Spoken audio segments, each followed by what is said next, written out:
Hey everybody, I have a new video for you tonight. Tonight we're going to do another video from start to finish of an art project. We're going to start in View, and I'm going to show you a neat technique in View for creating a rocky mountain. It's kind of tricky. It's not real obvious when you first start out in View, so it should be kind of interesting. I'm also going to show you how you can combine two different View scenes to create a new to create a whole new scene, or to reuse stuff from an older scene that you've created before, and maybe you want to save some time, or you want to look at something from a different angle. So it should be a lot of fun. So let's get started. Okay, so we're going to start out in View, and I'm just going to go with the empty scene here. And a couple of things I like to do when I start out an image, I like to go with the camera and set it up to 70 millimeters. I just like the way this looks better. You get less distortion around the edges. I'm going to go to atmospheres, and I'm going to click and hold right here on this little thing. It looks like a sun behind a cloud. That'll let me choose from the atmosphere menu. And I'm going to pick one of my favorites, which is this one called Danger in the Air. And what that does is that, I mean, you can't really see right now, but it puts kind of a nice atmosphere in with some distance in it. Let's go back to the camera real quick. I'm going to pan that up just a tiny bit so that the horizon line isn't in the middle. I'm going to go back into atmosphere here and over to clouds. I'm going to delete the cumulus clouds that come with Danger in the Air, and I'm going to add my own. And I like dark cumulus. Now the dark cumulus, when you first load them, come in as very thick and very dense. So I'm going to reduce the coverage down to around 40, and the density just doesn't really need to be 824%. Just put it down at 100%. Actually, even a little bit lower. Let's do 90. Let's see how that looks over in the preview window. Looks pretty good there. We got a couple of nice little puffy clouds floating in the air. Click OK to get out of that. Actually, go back in there real quick. I can go over to light. I'm going to drop the quality boost down to -1. That's going to speed up our render time, but not really cost us much in quality. Let's add a mountain into our scene here. And to do that, you could just click here on the terrain button. And if you suddenly can't see your terrain very well, you might be zoomed in too much here. Just click and hold on this for a second, and this will kind of zoom things out to a better level. So let's move this back out here. I see something going on here. See how the camera is kind of riding up over this terrain? That's because we haven't locked it. And that can get pretty annoying later on. So you click on the camera and you go over here and you click this little thing. It looks like a padlock. Now the camera doesn't move around when things hit it. Alright, so we'll move this mountain back to about here. And have a quick look at it in the preview window. Actually, let's do a preview render of that. First, though, I think it looks, just looking at this, it looks a little too hazy in the background. So let's go back into the atmosphere editor. And the aerial perspective is set to 14.09. Let's just set that down to about 8. Now things won't be quite so hazy in the background. We do want some distance to, we do want some sense of distance, but we don't want everything to kind of vanish into the background. Alright, so let's do a preview render of that real quick.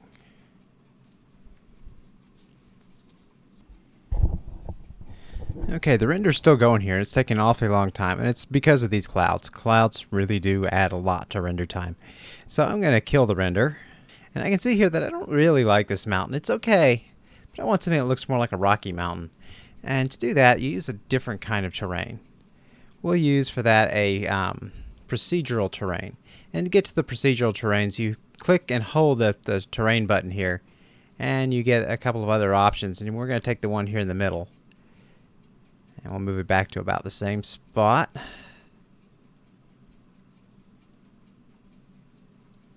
And we'll delete the original. Now, procedural terrain, you don't see a whole lot of details in the preview window, but you'll see a whole lot when it actually renders, because it's using fractal to kind of generate some noise and such. Now, this one you can see here in the preview just looks like a big lump. We need to do some stuff to make it look like a rocky mountain. So I'm going to double click on it down here to go into the object editor for this terrain. And now we could sit here and manually sculpt this, but we're going to just mess with the procedure here. And to change this altitude production, I'm going to right click and edit function. And you get this kind of complicated looking thing here. And what this is a graph that kind of figures out how to draw things. We're going to actually delete these two little cells here. You just click on them to highlight them and then touch the delete button. That'll get rid of them. And then this simple fractal node here, we're going to change to Rocky Mountains.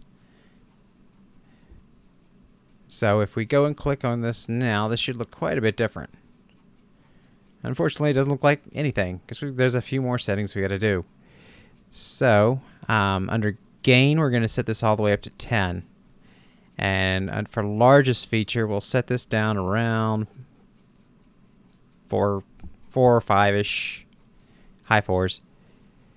The optional rocks will create a little bit more detail. We'll just add this at iteration 3, I suppose. And the total number of iterations, we'll set this up to 8. And one other thing we need to do, and I'll show you the why in just a second.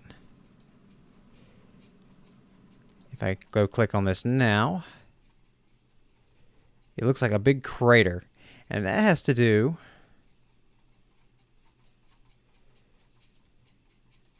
with this setting right here, the separate mountains. If you uncheck that, that'll fix that problem. And now we have something that looks a bit more like a Rocky Mountain. Still not perfect. Let's go back in here.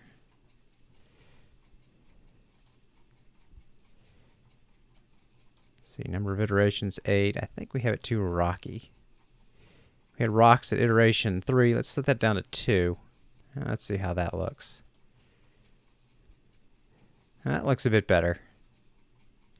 Now we got something that looks a little bit more like a Rocky Mountain. It looks really nice on this side here, actually. So we'll click OK on this function editor, and then OK on the terrain editor. Now it's shrunk a little bit, so let's make it a bit bigger. Get it right up there to those clouds.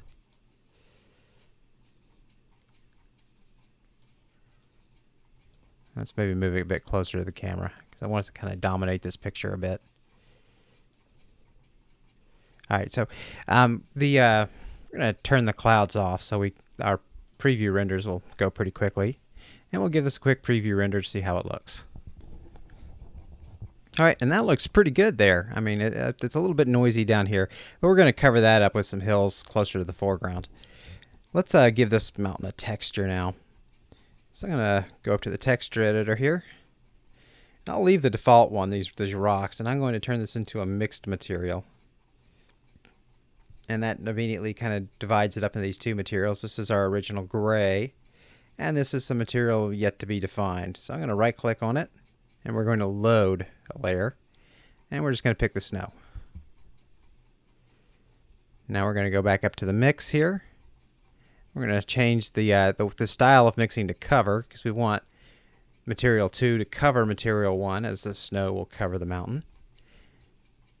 And then I like to change the distribution of materials to rather being a solid. I like to use a fractal, so we'll use the grainy fractal for that. And then we're going to set the influence of the environment. We're going to turn that on and leave altitude around 50, but we are going to make the slope really high. Let's say 95. Now you can see here it looks like there's kind of snow covering this ball. It's kind of like frosted the top. I'm going to set it so that the rock material actually is a little bit more than the snow. And we'll click OK. Let's see how that looks in the preview window, preview render. And that looks pretty good, actually. I think the snow's coming down a little much, so let's have the influence of the altitude a little bit stronger. Let's set up to about 75. And we can always kind of drag this slider down just a little bit to favor the rock texture a bit more. Now I'm just going to check this out in the preview window over here.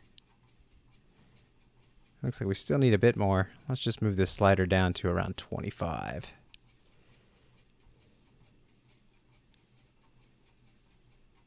No, I think I liked it better about 30-ish. And we'll set the influence and the envir up really high. Sometimes you just gotta kind of play with these sliders a bit till you get what you want. Alright, one other thing I'm going to do, I don't like the side the sun is on. I'm going to move the sun to the other side of this. So let's select the sun. And I like the more traditional setup where the sun is coming from over the viewer's left shoulder. Let's go a bit more to the left. Alright, so let's create another mountain, and there's an easy way you can do this. You just take the one you currently have, and we can copy that, and then paste. And now we've cloned it. I'm going to move it over here and just give it a turn. And just like that, we have a second mountain.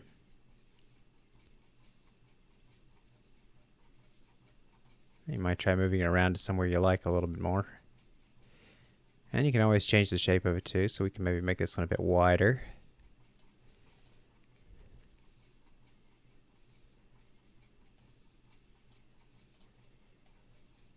Maybe make it a bit taller even. Alright, that's enough for the mountains. Let's do some hills in the foreground. So let's zoom in here a bit on the foreground area. And I'm just going to use for this regular terrain, so I'm going to click and hold over here and select the terrain. We'll shrink it down. Maybe make it a bit wider and not quite so tall.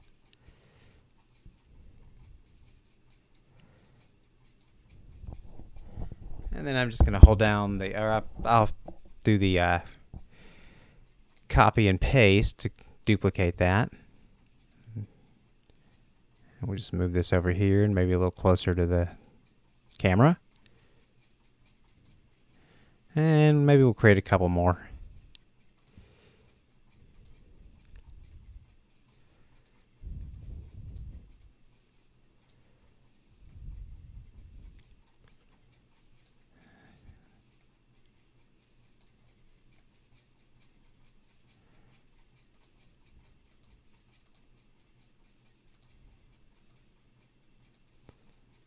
And just like that, we have some hills kind of approaching the camera. Now, they don't look like much yet. We need to give them some ecosystems to plant some trees on them. So first thing, we'll select all 4 of those. And go into the terrain editor. Actually, let's pick a terrain first. How about this kind of grass texture? That makes a pretty good foundation for our ecosystems. So now we'll go into the terrain editor, or to the material editor, and we'll turn this into ecosystems. All right, so we're going to add a tree, and I'm just going to add this fir tree, which is comes with pretty much every installation of Vue that I know about. We'll set the scale on. We'll set it to 3. The density we'll leave at 50%. And for scaling, we'll set the size variation up to 3. So that means you'll have a variation between 1 and 3 size units of the trees as they get populated on these hills. And maybe we'll set this up to direction from surface up to pretty close to perpendicular. This will make the trees kind of stick off at various angles. And with that, we'll populate. Green is looking still a bit bright for my liking, so let's darken the colors a bit more. We'll set it down to be pretty dark. Okay, so now we have our valley full of trees. I'm going to do something that'll, I had an image that I made a few days ago. I really like the guy in the foreground. Let's see if I can find it here. All right, here it is. So I have this great character in the foreground, this Indian with his eagle on his arm, and the background is very, very dull. Now I have here a background that I kind of like, but nothing in the foreground. And I can actually merge these 2 images. All I have to do is, actually first thing, I'm going to close down this layer. Alright, so to merge this another scene in,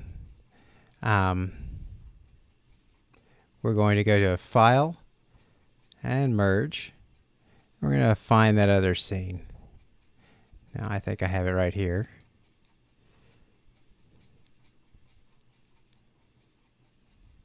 And what that's going to do is it's going to bring in everything from that scene and put it in our new scene.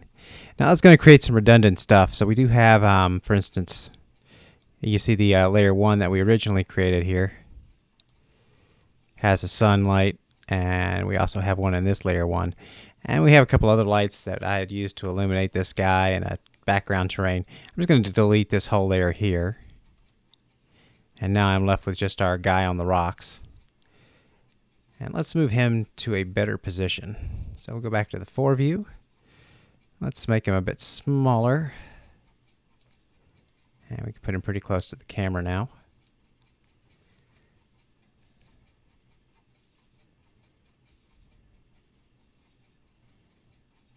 And we'll give it a turn. I don't want the same position he had in the other work. This is I'm reusing this kind of sculpture and just sort of taking a picture of it from a different angle. And by doing so, I'm going to create a whole new piece of our whole new work. All right, let's see how that looks in the preview render. Alright, so I stopped it because I didn't really like the way he looked here. Let's move him over to this side instead. And let's go back into the 4 view here for a minute. Let's turn him so he's looking into our scene. And we'll kind of move him over to this side right here. Alright, let's give that a preview and see how it looks. Actually, let's just look at it in the little window over here. I think I already know a problem with this, which is that now our sun, which I moved to the left-hand side, is hitting him kind of from the wrong side.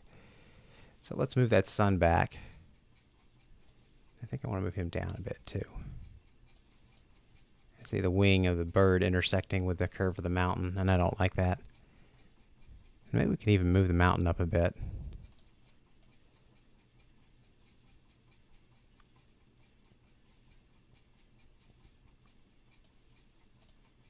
Actually, let's do that in the 4 view. We'll just make the mountain taller.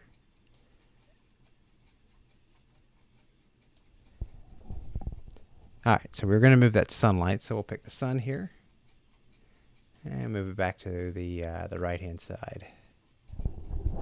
Alright, so let's do a preview render of that. Okay, I rather like the way this looks now. I'm having a little bit of trouble distinguishing depth. The foreground here sort of collides with the midground. We're going to fix that in post-production with a couple of tricks. So for now, I'm just going to send this to the final render. And I'm going to turn back on those cumulus clouds that we turned off and give a quick check in the preview thing to make sure nothing got distorted anywhere. And I can see here that I think the clouds need to be pushed up a little bit higher since we made the mountains taller. So we can do that pretty easily. Just go down to the 4 view mode and select those clouds. And we'll just pull them up a little bit. Alright, we'll set this up to do its final render. I think that the clouds look pretty good there. So we'll go to Final, and we'll set Render to Screen. And for our resolution, let's do 5200 by 2925. Alright, we'll click OK here. Let's also not forget to save this. So we File, Save As. We'll call this Eagle Warrior 2. I've already saved it a couple of times. But just to be sure, we'll save it again.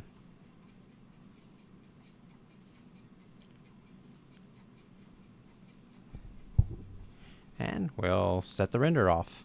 Okay, so once the render is done, we're going to save it off. And to do that, we just click on this little thing that looks like a disk over here. And we'll pick a name for it. Let's put it on the desktop. We'll call it Eagle Warrior 2. I already have one called 1, so. And now this is also important. We need to save the depth map, and you do that by clicking on this letter Z here. And what that's going to do is going to give us the image with the darker things, or with the closer objects darker and the further objects lighter. We can use this in post-production to create some depth. So we're going to save that too. Click on the disk. And Eagle Warrior 2 Z. And with that, we are done with view. Okay, so here we are in GIMP, and I have both the regular image loaded as well as the depth map. And for the depth map, I'm going to go there first. I'm going to click on colors and go to threshold, and I can slide this back and forth, and it's kind of divide up the image based on the depth. So we'll start here with the mountain in the background gone. And all I'm going to do is copy that and go over to the main image and paste it. And I'm going to make it a solid layer by clicking on this little sheet of paper down here. And we'll select by color and select the black. We'll throw out that layer, and now you can see we have some selection here. Now there's a sort of a funny little thing here that View does now with outlines. So we got a little extra selected right here. Not too worried about that for now. What I'm going to do though is copy and paste. What that's going to do is it's going to create a new layer. And if you see, if I turn off the background layer, I now have just the foreground, this closer to the foreground at any rate, and that back mountain has disappeared. So I'm going to do this a couple of times wherever I want layers in the distance. So we'll go back over to the depth map, and we'll undo a couple of things. Undo that threshold, and we'll do a new one. And last time we got rid of that back mountain, let's get rid of the next closest mountain. Select all, edit, copy over here, edit, and paste. Solidify the layer, select black. Make sure you have, delete this layer, and make sure you're on this, the uppermost layer. And I'm going to copy and paste. So now I have a couple of layers going in the distance. Let's do a couple more.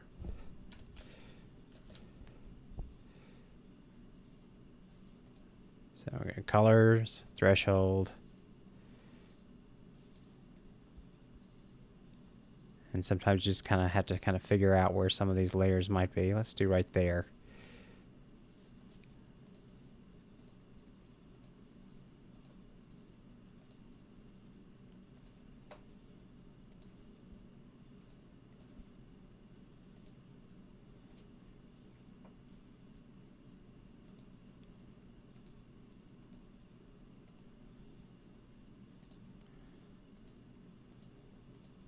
And maybe we'll do one more.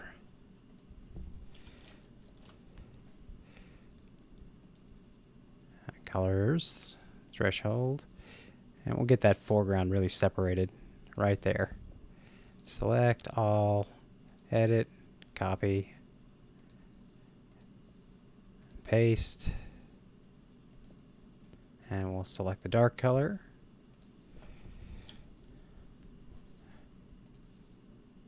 And then copy and paste.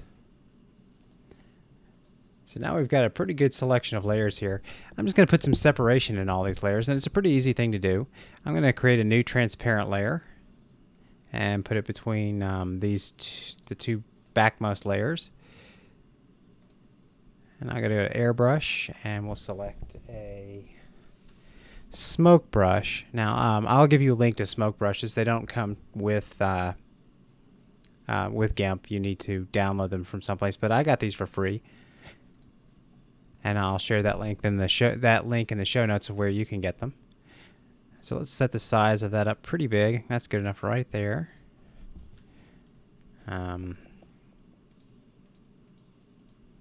Let's go to the white color. And I'm just going to put a layer of mist in right here for this between those two layers. So you can see that how that creates depth just with that. Now it's probably a bit thick there, so if I want to thin it out a bit, I can go to the eraser. A nice soft brush, and let's set the opacity down pretty low. I can kind of go over that and make it not quite so strong, but it's still there. And we just do the same thing between every one of the layers that we created.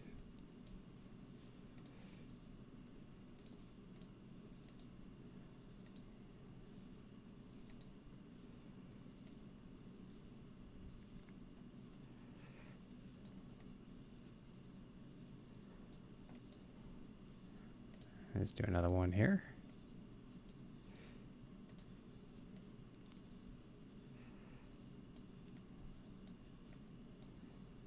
See how that, nice how that kind of pushes that hill back into the distance.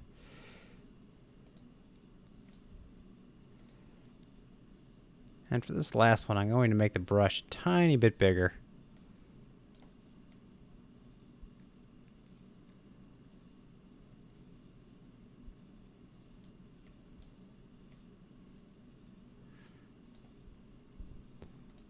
Let's go back in with that eraser and kind of thin these out a bit.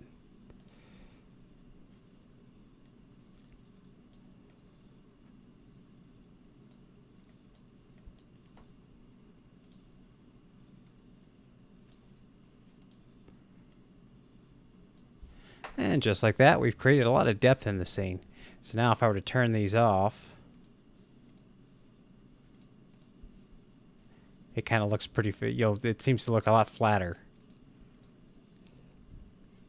So that's a good way of creating some depth. Maybe I'll go back in on this one here. Can always pick maybe a different smoke brush too. Oops. Make sure you use the airbrush.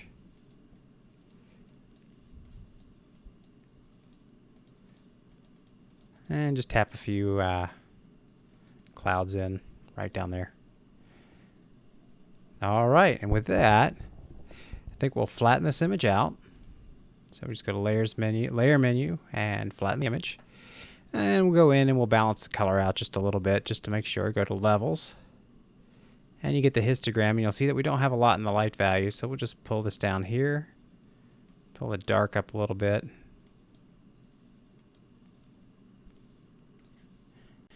With that, I think we'll call this image done. One thing, actually, before I do that, let's. One thing I like to do is sometimes check the image, turn it around, and see if it looks better that way. In this case, I think it does, because I like the light coming from that sort of more traditional side of coming from the left. So we'll save this off, and we'll call it done. So thanks, everybody. So if you like this video and you'd like to see more, or read some of my articles, or even check out some of my art, you can find me on my blog at www.introvertartist.com. And here I post articles on how to make art, how to sell it online, tools that you can use. I have links to my gallery, as well as you can subscribe to my newsletter here. And my newsletter is something I send out every Wednesday with news on my latest artworks, articles, videos, promotions, discounts, and I even throw in a free computer wallpaper every week. So thanks, everybody, and good night.